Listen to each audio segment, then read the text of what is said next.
নাপাম আৰু আপোনাক সকলোকে মই ধন্যবাদ জনাইছোঁ সমীক্ষণৰ বাবে যে উন্মোচনৰ কাৰণে মোক ভাবিলে কিয় ভাবিলে নাজানো কিন্তু মোক যে ভাবিছে মই ভাবোঁ যে ময়ো চাগে এই আলোচনীৰ ক্ষেত্ৰত কিবা এটা কৰিছোঁ অন্ততঃ যিটো কাৰণে মোক আজি সমীক্ষণ উন্মোচন কৰিবলৈ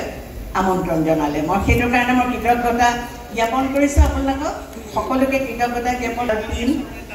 তেখেতৰ যিখিনি সতীৰ্থক লৈ কাম কৰিব খুব ভাল আলোচনী হওক অভিমানী আপোনালোকে ইয়াত থকা মানুহখিনিও যদি ভাবি লয় যে আমি কাকত আলোচনী পঢ়িম এই ধাৰণাটো যদি মনৰ ভিতৰত চাওক আমি কিমান মহিলাসকলে কিমান হাজাৰ হাজাৰ টকা বিউটি পাৰ্লাৰত খৰচ কৰে কিমান আমাৰ আজিকালি সাজ পোছাকত খৰচ হয় এটা ভাল চকলেট কিনি কাবাক এনেই দিওঁতে আমাৰ কিমান খৰচ হয় মাছ মাংস কথা নকওঁৱেই উৎসৱ পাৰ্বণত আমাৰ কোটি কোটি টকাৰ হিচাপ আহে ডাঙৰ ডাঙৰ মাছ কিনিছে ডাঙৰ ডাঙৰ কিবা কিনিছে কিন্তু এখন জাতি এটাক যি সমৃদ্ধ কৰিব বৌদ্ধিকভাৱে যি পৰিচয় দিব সেই অসমীয়া ভাষাৰ কাকত আলোচনী আমি যদি কিনিবলৈ যদি আমাৰ হেমাহি হয় দিম নে পইচা ইয়াত কিন্তু আপোনালোকে এটা কথা জানিব দিনটোৰ ভিতৰত এই মোবাইল ফোনত যিমান আজে বাজে সকলো আজে বাজে নহয়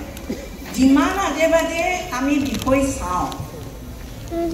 কোনো কামত নহয় বিষয়েও আমি এনেই চাই থাকোঁ ফূৰ্তিকে তাতকৈ কিন্তু এখন আলোচনীৰ মূল্য বহুত বেছি আৰু বহুত কথা শিকিব পাৰিব আপোনাক নিজে শিকিব পাৰিব নিজৰ মনৰ চিন্তাৰ ঢৌ আহিব আৰু আপোনালোকৰ মনটো শান্ত হৈ পৰিব ধৈৰ্যও বাঢ়িব গতিকে এইখিনিয়ে মোৰ বক্তব্য আপোনালোকলৈ ধন্যবাদ আৰু মোক নিমন্ত্ৰণ কৰাৰ বাবে আপোনাক ধন্যবাদ মই মোৰ অন্তৰেৰে শুভকামনা যাচি সমীক্ষণ উন্মোচন কৰা হ'ল বুলি ইয়াত মই ক'লোঁ আৰু মই সদায় সমীক্ষণৰ এজন গ্ৰাহক হওঁ সেয়া কথা দিলোঁ ধন্যবাদ অনুৰাধা শৰ্মা পূজাৰী বাইদেউ অশেষ ধন্যবাদ জ্ঞাপন